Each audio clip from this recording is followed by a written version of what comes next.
5, l'art et la technique.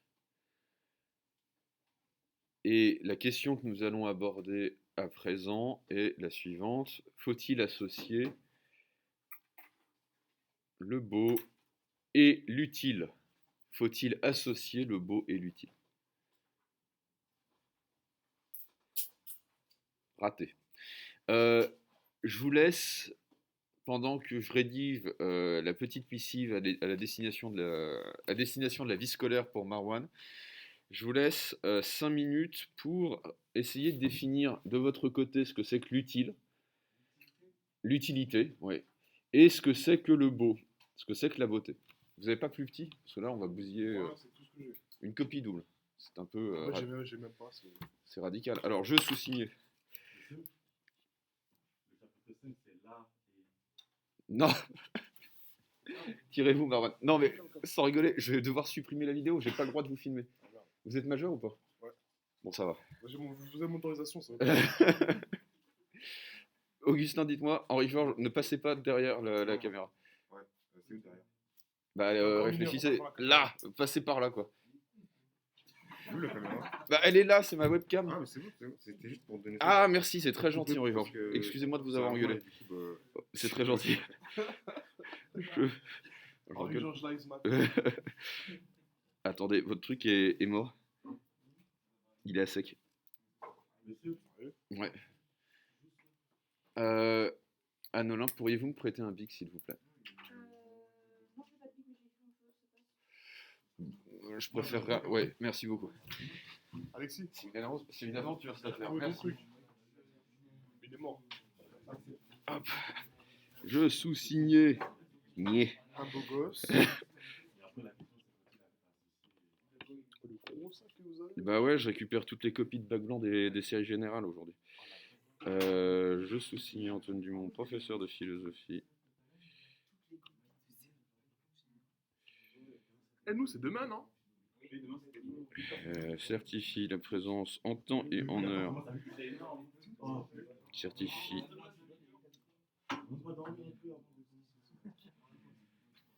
Arrêtez de bavarder et réfléchissez à ce que c'est que l'utilité. Oh oui. Attendez. J'essaie de finir le mot de Marwan, déjà c'est compliqué là. En temps et en heure, à mon cours du merveilleux élève.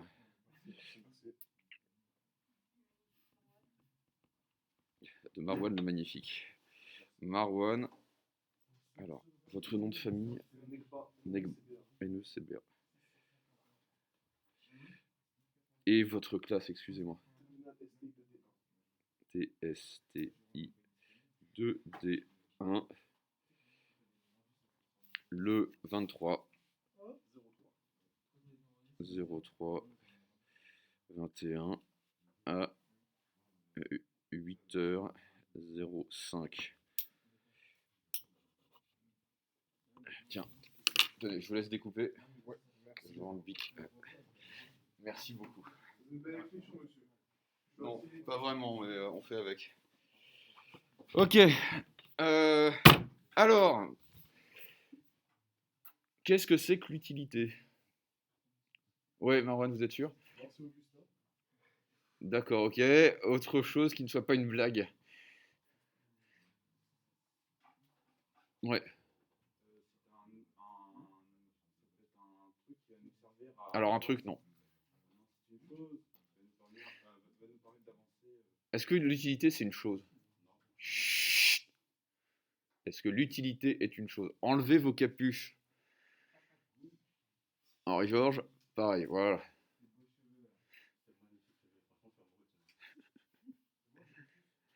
Oh. Tout à l'heure. Donc, l'utilité, ce n'est pas une chose, c'est plutôt la... Non, c'est la d'une chose.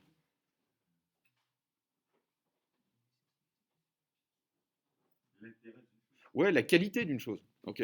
Quel genre de chose? Qu'est-ce qui est utile par définition? Oui. Oui, mais quel genre d'objet? Est-ce que par exemple un tableau est utile? Non, Non, non, pas le tableau blanc, une peinture ou une sculpture. Oui, Quelque chose qui est utile, c'est quelque chose qui peut nous aider à subvenir à nos besoins. oui, comment on appelle ça en français? j'ai pas donné ce qu'il a dit là. Quelque chose qui va nous aider à subvenir à nos besoins. On appelle ça comment? Quelque chose qui est un moyen pour parvenir à un but. Un outil, un instrument. Ok, donc, déjà, qu'est-ce que c'est que l'utilité? C'est la qualité d'un instrument qui va être efficace pour parvenir à une fin. Et cette fin, ce sera un besoin. Ok. Donc, on peut dire, pour le moment, ne notez pas, hein. Enfin, vous pouvez, mais je vais refaire une reprise sous forme de synthèse. L'utilité, c'est la qualité d'un instrument, plutôt directement l'efficacité d'un instrument qui nous permet d'atteindre une fin qui, en même temps, sera un besoin. Et le petit déjeuner. Heureusement que je vous aime bien, hein. Alors, qu'est-ce que c'est que la beauté? Et là, c'est plus compliqué. Non, Marwan. Augustin. C'est subjectif. La beauté, c'est subjectif. Pourquoi c'est subjectif? Parce que chacun ses goûts. Ouais, donc la beauté, ça serait du côté du goût, ça serait du côté du... Ah, bonne question. Est-ce que c'est une vertu, la beauté? Non. Est-ce que c'est la qualité? Et en fait, ça va être tout le débat qu'on va avoir, au moins pour la première partie du cours. Est-ce que c'est la qualité d'un objet ou est-ce que c'est le sentiment d'un spectateur? C'est une vraie question, c'est-à-dire que, je vous ai vu, j'arrive tout de suite. La grande question qu'on peut se poser et qui va se poser pendant toute l'histoire de la philosophie, et finalement, on a l'impression que c'est plutôt un camp qui va gagner contre l'autre. Moi, j'essaierai de défendre, évidemment, parce que par esprit de contestation, j'essaierai de défendre l'autre camp. Et je pense que vous vous rendrez à mes arguments. Euh, on a tendance à dire que la beauté est dans l'œil de celui qui regarde et pas dans la forme de ce qui est regardé. Bon, c'est ce qui permet de justifier toutes les absurdités qu'on peut voir dans un certain art contemporain, si vous voulez. On est obligé de s'extasier devant des bouses. Donc, il y a un autre camp qui va défendre la thèse, ce qu'on appelle le réalisme esthétique. C'est une école qui va naître notamment en Écosse au siècle des Lumières, donc au XVIIIe siècle. Et vous allez avoir des gens qui vont dire, mais non, la beauté, c'est une propriété réelle de la chose. Ce n'est pas nous qui disons que la chose est belle, c'est la chose qui est belle, et c'est pour ça que nous le disons. Okay. C'est pas que la chose me semble belle, c'est qu'elle est belle. Okay. Et on va dire, oui, mais alors comment est-ce on va objecter en fait à cette thèse, mais comment est-ce qu'on peut expliquer la diversité des goûts dans les cultures, par exemple? Je vous lirai un texte très très marrant où il est question notamment de nichons, de Montaigne, où il dit bah, effectivement, la beauté d'une femme au Mexique au XVIe siècle, c'est pas exactement la même chose, si vous voulez, ce n'est pas exactement la même conception, la même norme que la beauté d'une Italienne à la Renaissance, que la beauté d'une femme du Pays Basque à la même époque, etc., etc. Que la beauté d'une Chinoise, que la beauté d'une Indienne, etc. Non, c'est pas ça ce que dit Montaigne. Montaigne dit chaque culture, chaque société va se représenter de manière différente ce que doit être la beauté. Elias et ensuite Marwan.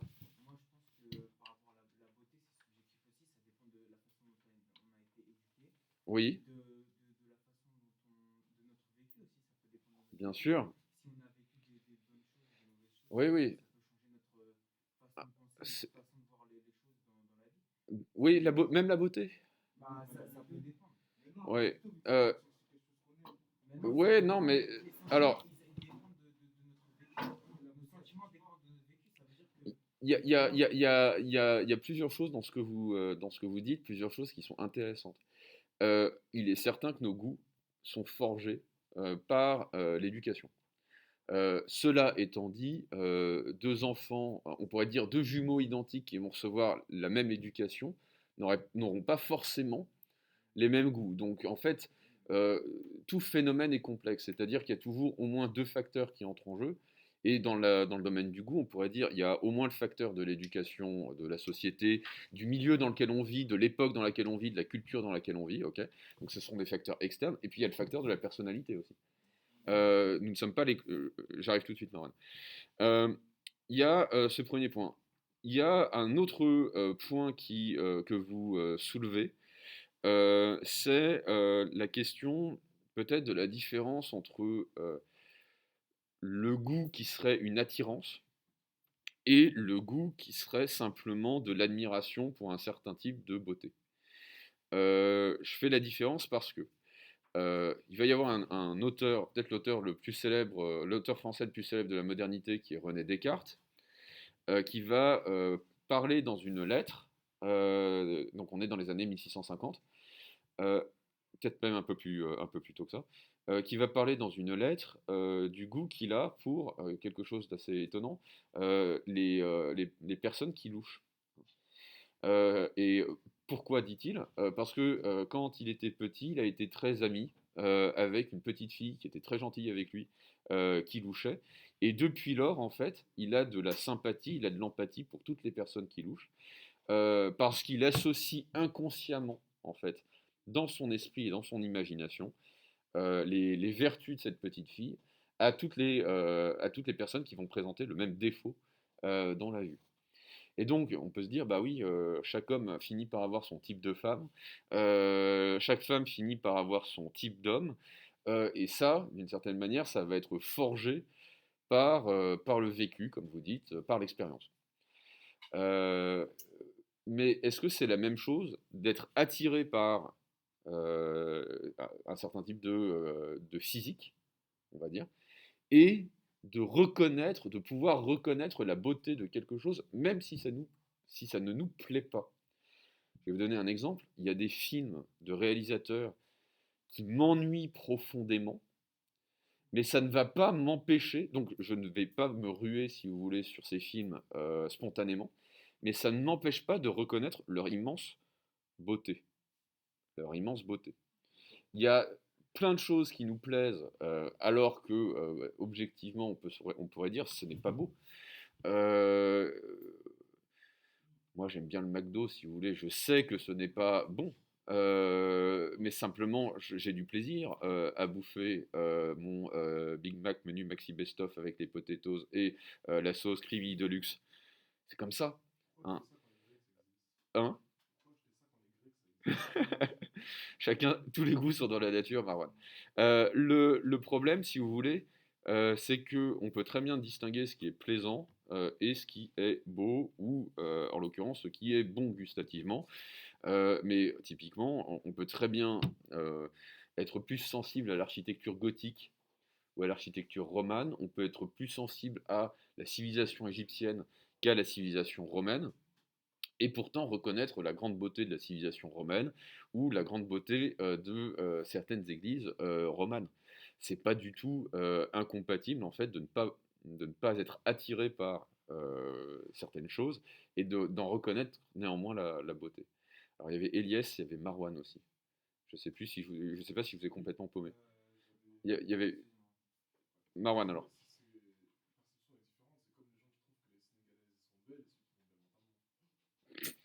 D'accord.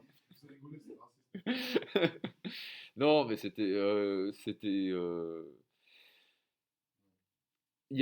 si vous voulez, c'est la question de l'anthropocentrisme en fait. Ou de la barbarie. C'est ce que va dire Montaigne, c'est ce que va dire Claude Lévi-Strauss, c'est ce que va dire Obélix à chaque fois qu'il sort des frontières de son village, à chaque fois qu'il voit quelque chose qu'il ne comprend pas, parce que c'est pas habituel, parce que c'est étranger. Ça va lui paraître étrange, et voilà, ils sont fous ces Romains, ils sont fous ces Hispaniques, ils sont fous ces, en fait. On a tendance à, notre cerveau, et je pense que c'est lié à la sélection darwinienne en fait. Notre cerveau a tendance à trouver normal ce qui est habituel et trouver anormal ce qui est inhabituel. On pourrait très bien concevoir une autre pensée où l'habituel et l'inhabituel ne constituent pas forcément des normes. Or, notre cerveau classe en fait Bah voilà, ça se répète, donc c'est normal. Donc ça doit exister. Et ce qui ne doit pas exister, c'est ce qui ne se répète pas souvent, ce qui est inhabituel, ce qui est minoritaire. Vous comprenez? Bon, on a pas mal avancé là. Tout ça ne nous dit pas vraiment ce que c'est que la beauté. Ouais, Elias. La beauté, c'est quelque chose c'est une sorte de sentiment. Oui, on C'est quelque pourrait. chose qu'on ressent par rapport à une attirance, par rapport je sais pas, moi je dirais Quel type de sentiment? un sentiment d'attirance. Non, je dirais pas ça, justement. On en a parlé un petit peu. De plaisir, d'admiration, effectivement, peut-être. Ouais, Marwan, et ensuite Augustin. Et ensuite Anne-Olympe. Non, je suis désolé, ce que je veux dire. Augustin. Moi, je voulais dire, enfin, ce que Elias a dit tout à l'heure, que la beauté, c'est pas que de l'attirance. T'es attiré. Quand tu trouves une fille belle, là, t'es attiré par elle. Mais par exemple, quand tu trouves un tableau Pas toujours. magnifique, hein, Pas toujours, c'est-à-dire non, mais que. je veux dire, Ouais, quand genre, tu peux être attiré par elle parce que tu la trouves belle. Mais oui. quand tu trouves un tableau magnifique ou tu trouves un film beau, t'es pas attiré par Oui, le film. voilà. C'est-à-dire que. Et même, je dis. L'attirance d'admiration, quelque part. Non, non, mais L'admiration, c'est pas l'attirance. c'est pas un désir, si vous voulez, le spectacle, par exemple, d'un paysage magnifique. Typiquement, moi, une des émotions les plus fortes que j'ai eues face à un paysage, c'était les dunes roses du nord du Sahara au sud de Ouarzazate au Maroc. Truc de... Sarah qui, au Maroc, c'est en Algérie, on rappelle. D'accord. Juste Truc... raciste. c'est absolument magnifique. C'est même sublime au sens classique du terme, c'est-à-dire que c'est un sentiment de submersion, de dépassement. On est dépassé, on est écrasé tellement c'est vaste, c'est grand, c'est beau. Et en fait, c'est le contraire du désir de possession qu'on ressent. C'est tellement vaste, c'est tellement grand, qu'on se sent écrasé et tout petit. Le seul moment où j'ai eu le même sentiment, c'est face aux montagnes des Alpes, et en particulier dans une vallée tout près de la frontière italienne, qui est la vallée d'Elfroide. Et vous avez l'impression en fait que vous ne verrez jamais le ciel tellement les montagnes sont hautes et la vallée est encaissée. On a l'impression d'être à l'intérieur d'une pièce en fait. Tellement les montagnes sont hautes et font comme des murs de part et d'autre de vous. Et là vous vous dites bah non en fait je suis pas attiré par ça au sens où très clairement je ne veux même pas en prendre possession. Je ne voudrais même pas être propriétaire d'une telle beauté parce que c'est trop grand. Ok. Alors c'est le sentiment. Vous vouliez rajouter un truc, Anne-Olympe? Je veux dire, ça procure juste un sentiment agréable, vu qu'on a une Alors, autre bonne question, si vous voulez. Est-ce que la beauté, c'est l'agréable? Est-ce que le beau, c'est l'agréable? Ouais. Moi, je pense que oui. Parce que quand tu vois une femme avec beau, tu te dis putain, c'est agréable à regarder. Franchement, elle est bien. Alors, c'est un plaisir, mais est-ce que c'est la même chose que l'agrément? Ça, c'est une question que va poser Kant. Et Kant va poser la question, et je pense que vous allez comprendre le sens de la question. Est-ce que c'est tout à fait la même chose? Est-ce que le plaisir que je ressens à boire du bon vin est le même que celui que j'ai lorsque je contemple un beau tableau? Donc, est-ce que l'agréable et la beauté, c'est la même chose? Ça dépend. Moi, je pense Ça que dépend, faut jamais dire ça. Oui. Euh, Par exemple, une personne, on peut trouver une personne belle, mais suite à son comportement, on peut la trouver désagréable. Oui, Du coup, ça rend qu'elle est excluons le comportement. Restons sur le plan purement esthétique. esthétique. Ouais, moi, je pense que les deux peuvent être liés. Tu peux trouver quelque chose de beau et du coup ressentir. C'est pas déjà on parlait de agréable. agréable, ouais. Tu peux avoir une sensation agréable et Mm. trouver quelque chose de beau et tu trouves ça beau, mais ça ne procure pas Bah oui. Alors, effectivement, on peut associer le beau et l'agréable, hein, et d'ailleurs, c'est ce que va dire un type qui s'appelle Lévinas, dans l'amour physique, donc dans la passion amoureuse. Très clairement, ce n'est pas, on n'a pas un plaisir esthétique pur, sinon on n'aurait pas de désir. Ok. Donc en fait, ça associe le sentiment du beau ou l'émotion esthétique du beau et le plaisir sensuel de l'agréable. Cela étant dit, on peut et on doit distinguer le beau de l'agréable, parce que ce n'est clairement pas le même plaisir qu'on ressent en faisant un bon repas, ou en étant, je ne sais pas moi, en ayant une préférence pour un certain type d'instrument de musique ou un autre, et le plaisir qu'on peut ressentir face à une belle symphonie, face à un beau tableau, face à une belle femme même. Et je vais vous donner un exemple. Est-ce que vous voyez ces acteurs français célèbres que sont Alain Delon et Jean-Paul Belmondo? Tout le monde, Jean-Paul. Delon et Belmondo. Winel, je vous autorise à prendre votre téléphone, vous allez regarder tous ceux qui ne connaissent pas, vont regarder alors prenez des photos de jeunes, ok. Delon, jeune, Belmondo, jeune, ok. Et là, d'ailleurs, ça va vous prouver en fait qu'on peut très bien, ouais, on peut très bien distinguer le beau de l'attirance, hein, parce qu'on peut très bien, en tant qu'homme hétéro, on peut très bien trouver des hommes beaux. euh, Franchement, Voilà, sans être attiré, contrairement à Marwan, sans être attiré sexuellement par ces hommes qu'on trouve beaux. Donc, par exemple, typiquement, je pense qu'on pourrait se mettre d'accord sur le fait que Delon jeune est plus beau que Belmondo jeune. Delon, il a une gueule, si vous voulez, de fauve. Il a une sorte de magnétisme extraordinaire. En plus, ses traits sont régulier. Belmondo, il a des grosses lèvres, il a un pif complètement écrasé parce qu'il a fait de la boxe en fait. Il a les oreilles il a des oreilles gigantesques, mais il a un regard intelligent et il a l'air drôle. Ouais, Mais du coup, là, vous dites que Alain Delon, pour vous, il est plus beau que Belmondo. ouais. Mais c'est encore, pour moi, ce que vous dites, c'est encore subjectif, parce que, par exemple, une personne peut trouver Belmondo plus beau que Alain Euh, Delon. on va donner le choix à des femmes, si vous voulez, entre Delon et Belmondo. Je vous garantis, si vous voulez, que dans 99% des cas, hein, avant d'avoir une conversation avec Delon, parce qu'il est un peu rugueux, elles vont trouver Delon plus beau que Belmondo. Je suis sûr que si on fait un sondage, si vous voulez, les gens vont se mettre assez vite d'accord sur le fait que Delon et Belmondo n'ont certainement pas le même physique et que Delon correspond à des critères en fait d'harmonie, correspond beaucoup mieux à ces critères que Belmondo. Belmondo, il a une tronche, si vous voulez. Il a le nez cassé. Il a un physique qui a beaucoup de charme, mais ce n'est pas la beauté plastique parfaite d'un Alain Delon. Mais ce que je voudrais vous dire, c'est qu'on peut trouver le physique de Belmondo beaucoup plus agréable, beaucoup plus avenant, beaucoup plus, on se dit ce type est beaucoup plus sympa que l'autre, bien qu'il ne soit pas plus beau. Vous comprenez?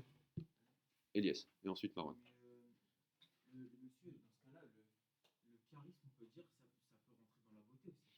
Bah, je ne suis pas sûr parce que Parce que c'est euh, ce qu'on dégage après, monsieur. oui, mais ça c'est le charme, ce n'est pas exactement la même chose que la beauté.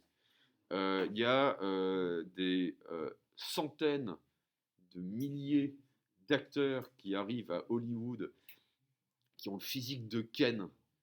Et il y a des centaines de milliers d'actrices qui arrivent à Hollywood qui ont le physique de Barbie, qui ne dégagent strictement aucun charisme, aucune émotion et qui ne vont pas faire carrière.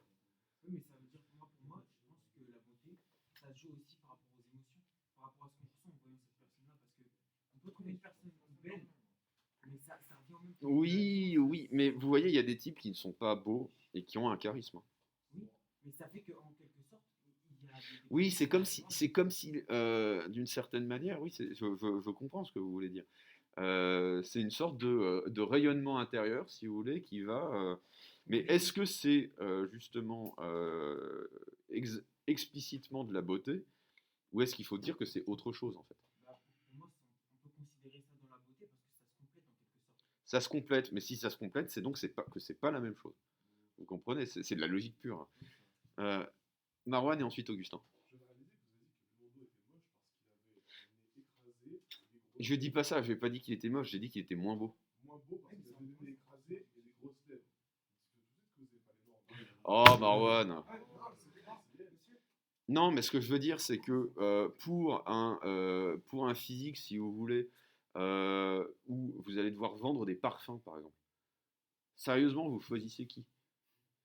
Un ancien boxeur qui a une tronche à faire des blagues, si vous voulez, dans des dîners, ou un type qui a l'air froid, impeccable, distant, qui a l'air de sortir d'une Aston Martin et qui est entre un James Bond et un western de Sergio Leone. Hein? Winel. Pour moi, entre Belmondo, là, ce que vous disiez, comment il s'appelle, Alain Delon, pour moi, Ouais. c'est encore subjectif parce que pour vous, Alain Delon est plus haut parce que c'est la vision des choses que vous voyez comme ça. Je sais Hmm, pas comment dire ça. oui, je comprends. Enfin, il y a Alors toujours ça, on des va en goûts, parler aussi. il y a Oui. toujours des goûts. Donc pour moi, après, enfin, tout ce qui est en rapport avec la beauté physique, c'est subjectif. Ça Hmm, ne doit rien de, par exemple, on met 99 femmes, pour moi, ça sera toujours subjectif. Ça sera son goût à elle. Alors, plusieurs... Ouais, Elias. Et ensuite, je réponds en bloc. Je rejoins ce que vous m'avez dit, parce qu'à partir du moment qu'il y a une personne qui a un avis différent de nous sur la beauté ou sur peu importe Ouais. n'importe quel sujet, c'est toujours subjectif, Hmm. parce qu'on ne peut pas faire une généralité s'il y a une personne qui a un avis différent Ouais. des autres. Alors, Même qu'une seule personne. ouais, ça peut même pas qu'une se seule qualifier personne. ça peut pas être un terme général. La beauté ne peut pas se qualifier avec des mots comme on parle là, c'est chacun ce qu'il ressent, chacun ce qu'il arrive à comprendre. Oui, je comprends ce que vous voulez dire.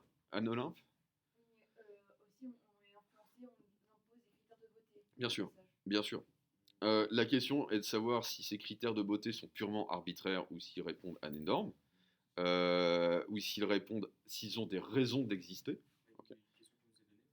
Oui, mais est-ce que ça vient de nulle part? Bon, mais c'est- C'est-à-dire, est-ce qu'on ne peut pas voir une forme de sélection qui est inconsciente et qui relève quand même d'une certaine forme d'objectivité? Pourquoi est-ce qu'on va considérer, par exemple, que je ne sais pas moi, les bossus, hein, dont parle Aristote, par exemple, ne sont pas beaux? C'est qu'il y a peut-être une raison, non pas objective peut-être, mais d'ordre biologique à cela. Il y a peut-être quelque chose euh, de l'ordre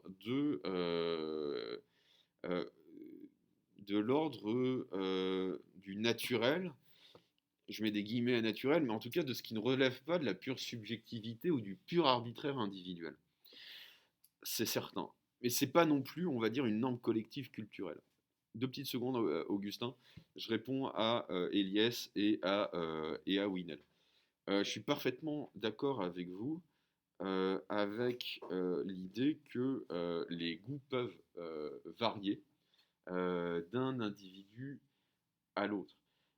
Simple, et je suis aussi d'accord avec vous pour l'idée selon laquelle il y aurait des normes, on pourrait dire préjugées, c'est-à-dire un arrière-plan culturel à chaque fois ou un arrière-plan social à chaque fois que on formule un jugement esthétique.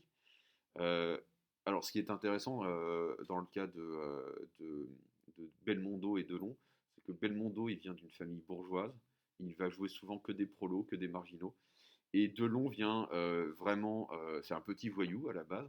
Il fait 2 ou 3 braquages d'épicerie avant d'être dans le cinéma. C'est le cinéma qui va le sauver. Et il va jouer souvent des aristocrates, alors des flics. Il joue aussi des tueurs à gages, hein. Mais il va avoir l'air plus d'un gentleman en fait que Belmondo, alors que dans la réalité, c'était sans doute l'inverse qui était vrai. Euh, Simplement pour dire, et c'est ce que va dire Kant, il y a une beauté qui, à mon avis, qui est pure. C'est-à-dire une beauté qui plaît indépendamment de tout préjugé qu'on peut avoir. C'est par exemple le cas lorsque on ne s'attendait pas à trouver quelque chose beau et on va trouver ça beau. Et là on se dit il y a quelque chose de vraiment étonnant qui se passe parce que ça s'impose à nous. Il y a des beautés qui s'imposent à nous comme des évidences. Et là c'est très très difficile si vous voulez de dire bah, c'est un sentiment qui est purement subjectif ou c'est construit socialement. Okay. Euh, le but, si vous voulez, du voyage, par exemple, du vrai voyage, c'est d'être mis en contact avec des cultures qu'on ne connaît absolument pas et qui vont nous plaire, en fait, sans aucune forme de préjugé. Alors c'est de plus en plus difficile parce qu'on est de plus en plus abreuvé d'images d'autres cultures, d'autres sociétés, et donc on a de plus en plus de préjugés sur d'autres cultures parce qu'on est abreuvé de fiction ou de documentaires, etc., d'images journalistiques, etc., etc. Et c'est pas tout à fait la même chose de se dire, par exemple, typiquement, tiens, pour une pub de parfum, quel physique on attend? Vous voyez? Euh, je veux, par exemple, peindre un, un cheval. Ok. Il faudra que ce soit un certain type de cheval pour que ce soit considéré comme un beau cheval. Il faudra qu'il soit athlétique, il faudra qu'il soit luisant, il faudra qu'on voit ses muscles saillants, etc., etc. Donc en fait, on aura déjà une certaine idée de ce que doit être le cheval avant de le peindre. Ok.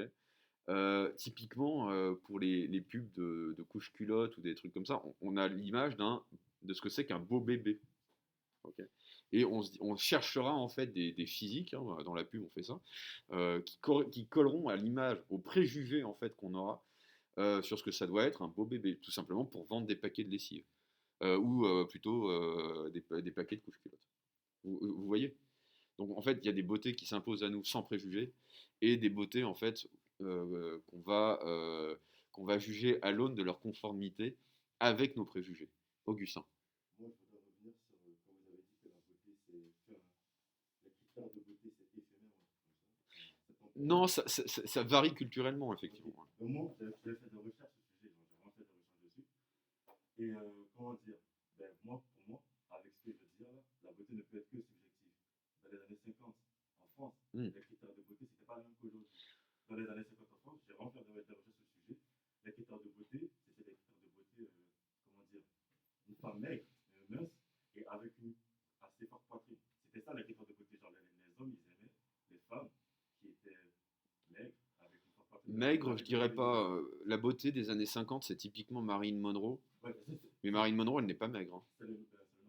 Mm. Marilyn Monroe, c'était ça les critères de beauté. Ouais. Et dans les années 70, la création de l'art a commencé à évoluer. Ouais, plutôt ouais, fin des années 70 alors. Fin des années 70. Et dans les années 90, dans leur clip, les critères de beauté des rappeurs, parce que les rappeurs ils étaient clairement afro-américains, Ouais, ils avaient des critères de beauté différents des oui. blancs de la société générale. Donc Big Et Booty. ils ont commencé à remettre Ouais. dans leur clip, ils ont commencé à remettre dans leur clip des femmes, comment dire, différentes de Oui. ce que les gens avaient l'habitude de voir. Des femmes avec de grosses fesses, des gros seins, et Mm. on s'en bat le coup du visage, enfin, on s'en fout du visage, on s'en fout du visage. Oui. Mais clairement, c'était de Je grosses préfère. fesses et de gros seins, et elles dansaient dans leur clip. Et au fur et à mesure du temps, quand le rap a commencé à évoluer et à passer à la télé, les gens ils voyaient ce genre de femmes-là et ils n'avaient pas l'habitude de voir ce genre de femmes-là. Et c'est ça qui a commencé à être à la mode. Les femmes, elles ont commencé à être payées pour apparaître dans des magazines, pour faire des photos et tout, des trucs comme ça et tout. Alors, oui. Jennifer Lopez, elle a apparu et ça a changé la vision des gens. Oui. Les hommes ont commencé à trouver beau. C'est passionnant ce que vous dites. Voilà. Parce que moi aussi, j'ai beaucoup réfléchi à cela, notamment à partir d'un livre d'un Italien qui s'appelle Alessandro Baricco.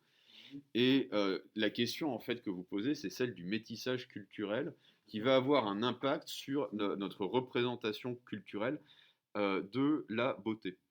On pourrait également invoquer, par exemple, les campagnes aujourd'hui contre la grossophobie, contre l'épilation pour les femmes, des trucs, on va dire des lignes idéologiques ou des mots d'ordre idéologiques de ce genre, hein, au nom du féminisme.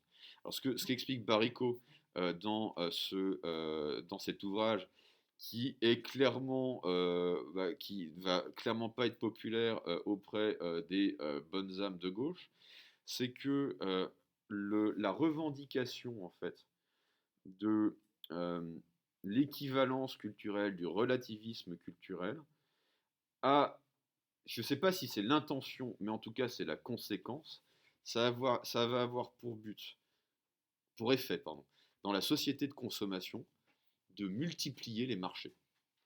De multiplier les marchés. C'est très important ça. Euh, la cigarette, ça va devenir dans les années 30 un symbole féministe. Pourquoi? Parce que les femmes vont considérer que, comme une conquête sociale, en fait, le fait de pouvoir avoir les mêmes pratiques que les hommes, en l'occurrence, hein, fumer, boire et conduire. Ne faites pas tout ça en même temps. Ok. Euh, mais c'est génial, d'un point de vue business. Avant, il n'y avait que les hommes qui conduisaient. Il n'y avait que les hommes qui buvaient, que les hommes qui fumaient. Si vous mettez les femmes en plus, vous multipliez par 2 votre marché, vos opportunités de consommation. Ok. Si vous dans les films, vous n'avez que des acteurs blancs, que des acteurs blancs. Ok. Au bout d'un moment, je parle en particulier du contexte américain, au bout d'un moment, les Afro-Américains vont en avoir marre et il va falloir envisager de faire des films qui vont pouvoir plaire à un public afro-américain. Et vous allez voir dans les années 70, hein, ce qu'on appelle la blaxploitation, des producteurs blancs comme des fesses, hein, d'anglais en été, se lancer en fait dans des films avec des acteurs noirs et dans des rôles principaux. Pas par bonté d'âme, c'est juste que les Afro-Américains, je pense que c'est 15% de la population américaine aujourd'hui. Il y a du business à faire. Renoncer à 15% du marché, c'est complètement stupide du point de vue du business. Et donc, ce qu'explique Barico, en fait, c'est que le métissage culturel et le fait, en fait, qu'on ait maintenant de plus en plus de diversité dans les goûts, ça multiplie les opportunités de consommation. Typiquement, ce qu'explique Barico, c'est dans le domaine de la littérature. Le cliché réac de droite, ça consiste à dire que les gens ne lisent plus. C'est faux. Il n'y a jamais eu, depuis Amazon en plus, il n'y a jamais eu autant de bouquins achetés. Alors, acheter, ça ne veut pas forcément dire lu, hein. Mais bon, si vous voulez, c'est un argument qu'on peut retourner contre toutes les époques. Il n'y a jamais eu plus de bouquins achetés qu'en 2019 dans les librairies ou via Amazon ou concurrents, hein. Mais ce qui a changé, c'est la qualité des bouquins. Maintenant, il y a des écrivains qui écrivent de la MERDE parce que ça se vend bien et qu'on le sait. Ok. Vous voyez le truc. C'est-à-dire que le relativisme culturel, on peut dire c'est bien, c'est généreux, c'est humaniste. C'est surtout généreux pour les grands producteurs, les grands éditeurs, les grandes marques de vêtements. Moi, je le vois bien, si vous voulez. Il y a 50 ans, j'aurais eu un type de vêtement. Ça aurait été le costume, si vous voulez, la chemise. Aujourd'hui, j'ai un jean, j'ai des t-shirts, j'ai un sweatshirt, j'ai des costumes, j'ai des chemises. Je consomme 2 ou 3 fois plus en vêtements que ce que j'aurais consommé il y a 50 ans. La diversité culturelle, la mixité sociale produit de nouvelles opportunités de consommation et en fait conforte le système, hein. On croit que ça fragilise le système, pas du tout, ça conforte le système. Marwan.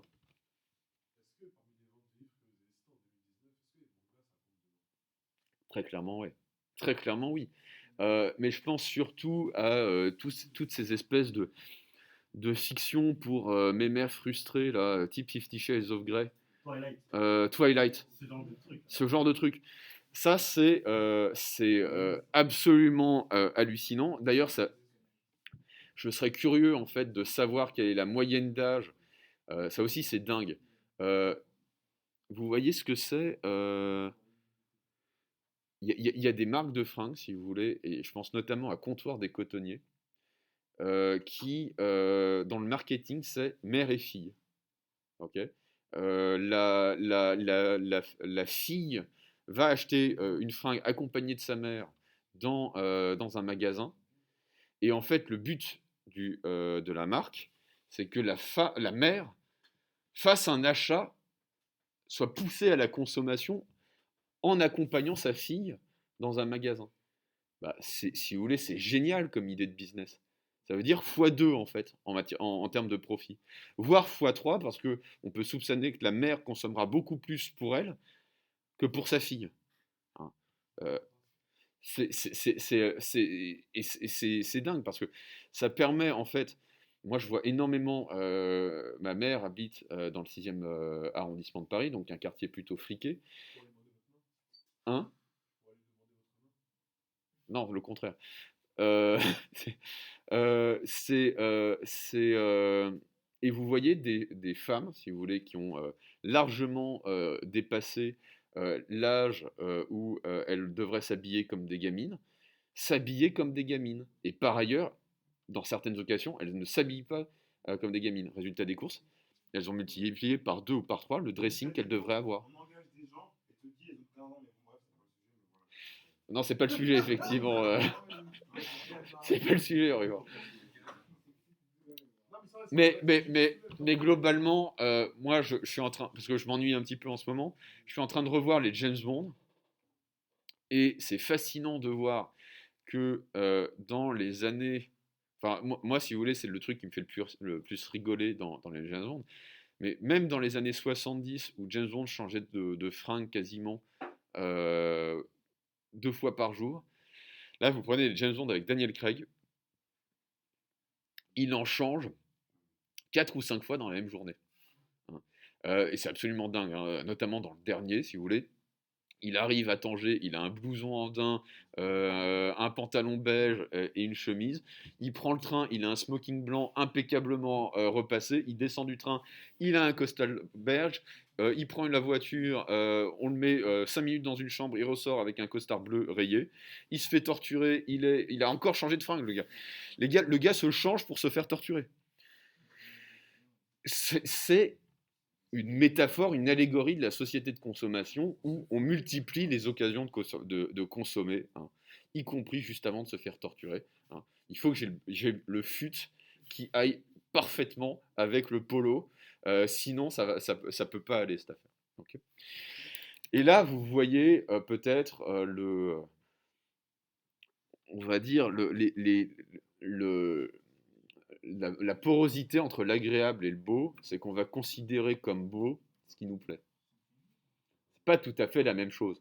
On va considérer comme beau ce qui nous plaît. C'est la perversité par la société de consommation des normes esthétiques. Avant, ce qui était beau, c'est précisément ce qu'on avait du mal à se payer. Le beau, c'était typiquement le costume du bourgeois, les tableaux du bourgeois, etc., la littérature du bourgeois. Le beau, c'était ce qui était un peu inaccessible. Hein, comme disent... Non, non, non, non, non. Aujourd'hui, ce qui est beau, c'est ce qu'on va pouvoir se payer, justement. Et chacun son beau d'une certaine manière. Céline disait, l'amour, c'est l'infini mis à portée des caniches. Mais en fait, on pourrait dire, le beau, c'est l'infini mis à portée des caniches. C'est exactement ça, en fait, la beauté aujourd'hui. On va pouvoir faire croire aux gens que la beauté, c'est corrélé à leur pouvoir d'achat, en fait. Vous comprenez ce que je veux dire? Okay. Chaque sous-culture, chaque sous-groupe, parce qu'il va consommer quelque chose, parce qu'il a les moyens maintenant de consommer quelque chose dans nos sociétés post-industrielles, ou hyper-industrialisées plutôt, chaque communauté, chaque groupe va pouvoir consommer et va pouvoir, d'une certaine manière, dire, puis je consomme, donc c'est beau. Hein, c'est le nouveau cogito, si vous voulez. Est-ce que ça va pour tout le monde, ça? Alors, ouais. Genre, je viens de penser à ça. Je sais que les jeunes de nos jours, maintenant, se basent beaucoup sur le regard des autres et sur la vie des autres. Ouais. Ça veut dire qu'ils peuvent Toujours, ça n'est pas propre à votre alors, époque. toujours, mais moi, par rapport à ce que j'ai vu de ça, c'est que les jeunes se basent souvent sur le regard des autres. Ça veut dire que si, par exemple, personne belle. Ouais. Mais la société, pas la société, mais genre, mais leur entourage trouve cette personne pas belle, ils vont automatiquement changer leur état d'esprit, leur pensée, pour dire que cette personne-là n'est pas belle. Exactement. Et ils vont se persuader de ça dans leur cerveau, alors que de base, ils pensent sincèrement que cette personne, ils la trouvent belle, ils sont attirés par cette personne, etc. Ouais. Mais vu qu'il y a certaines personnes de leur entourage, et pas de la société, etc., mais de la personne de leur entourage qui dit qu'elle n'est pas belle, et bah ça va leur créer un blocage, ça va faire qu'une fois, ils ne trouvent pas belle. Alors, la raison pour laquelle j'aime beaucoup vous faire court, c'est que vous avez des intuitions. Manifestement, vous avez 4 ou 5 cases en plus que certains de mes élèves dans d'autres classes. Là, ce que vous êtes en train de... La question que vous êtes en train d'évoquer, Elias, c'est la question fondamentale qui est déjà un petit peu abordée par Rousseau dans le texte que je vous avais donné à expliquer. Qui est le plus beau, c'est celui qu'on regarde le plus. C'est la question de ce que René Girard va appeler le désir mimétique. Qu'est-ce que c'est que le désir mimétique? Ça veut dire d'imiter les autres. Non. Vous n'êtes pas loin. C'est le fait qu'on va imiter le désir de ceux qu'on désire, des personnes que l'on désire. Dans notre vie, on a des modèles. On a des gens qui nous servent de repères. Okay, ça peut être nos parents, plus tard ça peut être certains acteurs, plus tard ça peut être des rappeurs, des gens qu'on va admirer socialement. Et on va se mettre à désirer, en fait, ce que ces personnes se mettent en scène en train de désirer. C'est là-dessus que repose la publicité. Typiquement, je prends souvent cet exemple, mais dans les années 80, dans les années 70, pardon, une grande star à Hollywood, c'est Steve McQueen. Okay, Steve McQueen va faire des pubs pour une montre qui s'appelle Tag Heuer. Résultat des courses, la consommation, l'achat de Tag Heuer, de montres Tag Heuer aux États-Unis va exploser. Pourquoi? Parce que tous les hommes veulent être Steve McQueen, toutes les femmes veulent coucher avec Steve McQueen. Résultat des courses, les épouses achètent une montre Tag Heuer à leur mari pour oublier que leur mari n'est pas Steve McQueen. Et tous les hommes se mettent, enfin qui ont les moyens évidemment, se mettent à acheter des montres Tag Heuer pour oublier qu'ils ne sont pas Steve McQueen. Mais pour se rapprocher de leur modèle. Okay, Marwan et ensuite Augustin. Et ensuite Annelin. C'est comme Mathieu qui a acheté la même paire de chaussures de moi pour se rappeler. Typiquement, quand j'avais votre âge, les baskets qui étaient à la mode, c'était des Converse All-Star, si vous voulez. Ah, mais c'est vrai. En fait, ça revient, tout revient de manière cyclique. Les TN requins, c'était quand j'étais au collège. Okay, et là, ça revient d'une certaine manière à la mode, alors que ce sont des pompes qui ont, je crois, plus de 30 ans. Les TN, c'est très vieux. Les TN, c'est très, très, très vieux. Okay, je me demande si ça n'a pas une quarantaine d'années. Quelque chose comme ça. Je crois que c'est arrivé avant les Air Max, c'est arrivé dans les années 80. Et en fait, l'originalité, c'était d'avoir des Converse, mais de ne pas avoir exactement les mêmes Converse que les autres, c'est-à-dire de les avoir dans une couleur un peu rigolote. C'était affreux. Okay, mais c'était...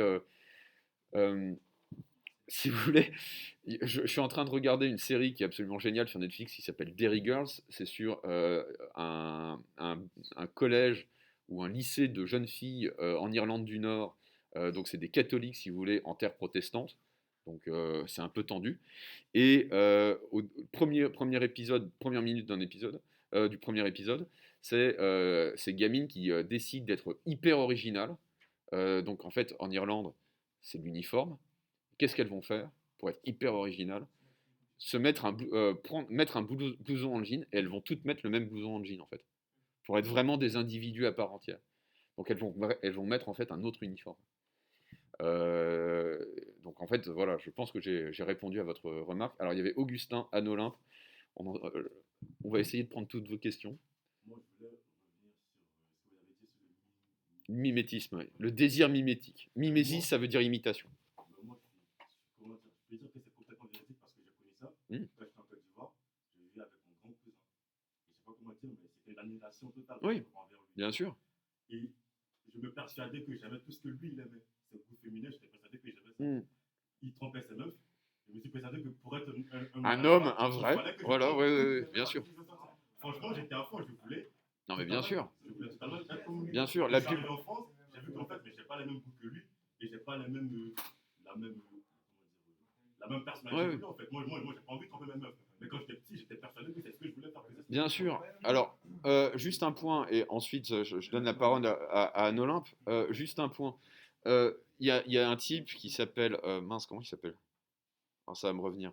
Un type qui a écrit un bouquin qui s'appelle Propaganda, ça va me revenir, qui était le petit-neveu de Freud, et qui va dire, mais en fait, la pub, ça peut pas être de la propagande. C'est pas assez efficace. Ce qu'il faut faire, c'est cibler des influenceurs. C'était déjà Instagram avant l'heure. Et il écrit ça dans les années 20-30. Il faut cibler des influenceurs. Il faut leur proposer des produits, de consommer des produits. Les journaux vont en parler. Et c'est comme ça, en fait, qu'on va persuader les gens de consommer comme on veut qu'ils consomment. Anne Olympe. Moi, je voulais dire un truc similaire. C'est-à-dire que, par exemple, il y a quelqu'un qui a un iPhone, on n'a pas besoin, mais vu qu'il a un iPhone, tu vas Oui. dire, ah bah tiens, je veux un iPhone. Oui, Moi bien aussi. sûr. Bien sûr. C'est Edouard Bernays, exactement, ouais. Bernays. Bernays. Edward Bernays. Bouquin passionnant d'ailleurs, si vous avez l'occasion de le lire. C'est un, on va dire, c'est le paradoxe du nazisme. C'est un juif américain qui va devenir l'auteur de chevet, le livre de chevet de Joseph Goebbels, qui était le ministre de la propagande du Troisième Reich. Parce que Goebbels va dire, mais en fait, c'est comme ça qu'on va vendre le nazisme à la population. On va utiliser les techniques marketing qui ont été inventées en Californie. Ou à New York plutôt, sur Madison Avenue. Oui. Alors, c'est une question trois quarts sérieuse. Comment se passe le mimétisme si tu t'admires toi-même?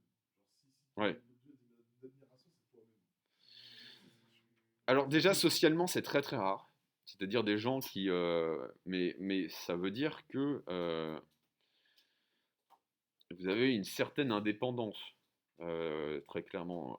Les gens orgueilleux auront tendance à détonner. Vous comprenez? Précisément parce on n'arrivera pas à leur imposer des habitudes de consommation, on n'arrivera pas à leur imposer une idéologie. Ça se passe mal. Généralement, l'indépendance se paye au prix fort, par la solitude, le plus souvent. Ouais. Pour revenir au fait que vous avez dit par rapport aux publicités, Mm. comme quoi ça sert à rien, il faut cibler les gens. Oui, Mais, c'est le principe même du marketing. oui, mais le fait de cibler les gens, c'est pour une sorte de psychologie, pour leur rentrer dans le cerveau et leur faire comprendre que c'est ça qui est bien pour eux. Oui, oui, tout à fait, oui. Mais si vous voulez, ce qui est fascinant, c'est de voir que ça a des implications politiques. Hein. Ce qu'on peut faire sur le beau, on peut le faire sur le bien. Persuader les gens que c'est bien, exactement avec les mêmes outils, les mêmes instruments. Et ça passe, si vous voulez, par, non pas par des grands discours, mais la mise en scène de certaines situations dans les fictions télé, par exemple, hein, ou dans les chansons, etc., etc. Un truc, les nazis ont très très vite compris que ça embêtait tout le monde d'entendre des discours d'Hitler de 2 heures. Et donc ce qu'ils ont fait, c'est de dire, bah, on va mettre l'idéologie dans des romans policiers, dans des films d'aventure, dans des feuilletons. Ça sera beaucoup plus efficace. Parce que ça permet de faire avaler la pilule avec beaucoup de sucre à l'extérieur. Augustin et ensuite Elias. Alors, ouais. Quand vous avez dit qu'un truc que pour faire voir, pour faire croire que c'est bien pour nous, moi je voulais dire en fait que c'est comme dans les années 1900 où on disait à la femme que l'alcool c'est bien, à une femme enceinte que l'alcool c'est bien Oui, pour l'enfant, mais ça, oui, à bien l'époque, sûr. ils ne savaient pas que c'était Ouais. bien. Ouais. Du coup, c'est pas la même chose. Est-ce que vous pouvez me donner pour demain, genre, Non, je ne peux rien vous dire pour demain. c'est ce qu'il faut faire et pas faire.